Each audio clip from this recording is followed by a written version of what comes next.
ഹരേ കൃഷ്ണ, സർവം കൃഷ്ണ അർപ്പണമസ്തു. ലോകത്തിലെ തന്നെ ഏറ്റവും മികച്ചതും ഏറ്റവും പഴയതുമായിട്ടുള്ള ഒരു ഉത്സവമായിരുന്നു രഥയാത്ര. അപ്പോൾ ഈ രഥയാത്ര നടക്കുന്നത് ഒറീസയിലെ പുരിയിലെ ജഗന്നാഥൻ്റെ അടുത്താണ്. അപ്പോൾ ഈ രഥയാത്രയും വൃന്ദാവനത്തിലെ രാധാറാണിയും ഗോപികമാരും ഒക്കെ ആയിട്ടൊരു ബന്ധമുണ്ട്.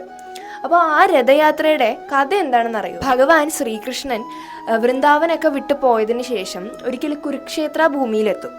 അപ്പോൾ ഭഗവാനെ കാണാനായിട്ട് വൃന്ദാവനത്തിലുള്ള ഗോപികമാരൊക്കെ ഈ കുരുക്ഷേത്ര ഭൂമിയിലെത്തും.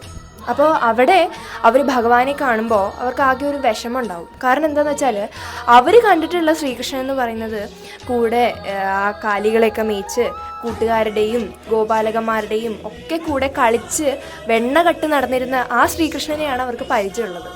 അപ്പോൾ അങ്ങനെയുള്ള ശ്രീകൃഷ്ണൻ പെട്ടെന്ന് ഒരു രാജകുമാരനായിട്ട് തലയിൽ കിരീടമൊക്കെ ചൂടി ചുറ്റും ആനകളും കുതിരകളും യോദ്ധാക്കളും ഒക്കെ ആയിട്ട് കാണുമ്പോൾ ആ ഗോപന്മാർക്കൊക്കെ ആകെ ഉള്ളിലൊരു വിഷമം ഉണ്ടാവും.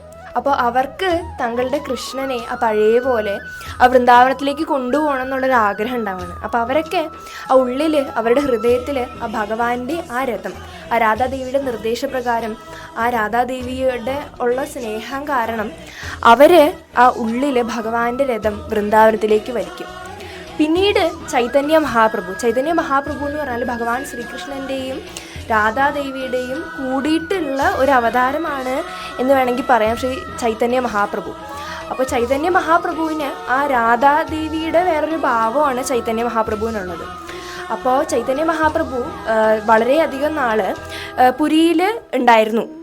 അപ്പോൾ ആ സമയത്ത് ചൈതന്യ മഹാപ്രഭു ആ രാധാദേവിയുടെ ആ ഒരു മനോഭാവത്തിൽ, രാധാദേവിയുടെ എത്ര സ്നേഹമുണ്ടോ അത്രയും ആ ഒരു സ്നേഹഭാവത്തിൽ ഭഗവാന്റെ ആ രഥം ആ വൃന്ദാവനത്തിലേക്ക് എന്നതുപോലെ അവിടെ അടുത്തുള്ള ഗുണ്ടിച്ച ക്ഷേത്രത്തിലേക്ക് ഭഗവാന്റെ ആ രഥം വലിക്കും. അപ്പോൾ ഈ യാത്രയെ പ്രതിനിധീകരിക്കുന്നത് ആ രാധാദേവി ഭഗവാൻ ശ്രീകൃഷ്ണനെ, അതായത് ജഗന്നാഥൻ ശ്രീകൃഷ്ണൻ തന്നെയാണല്ലോ.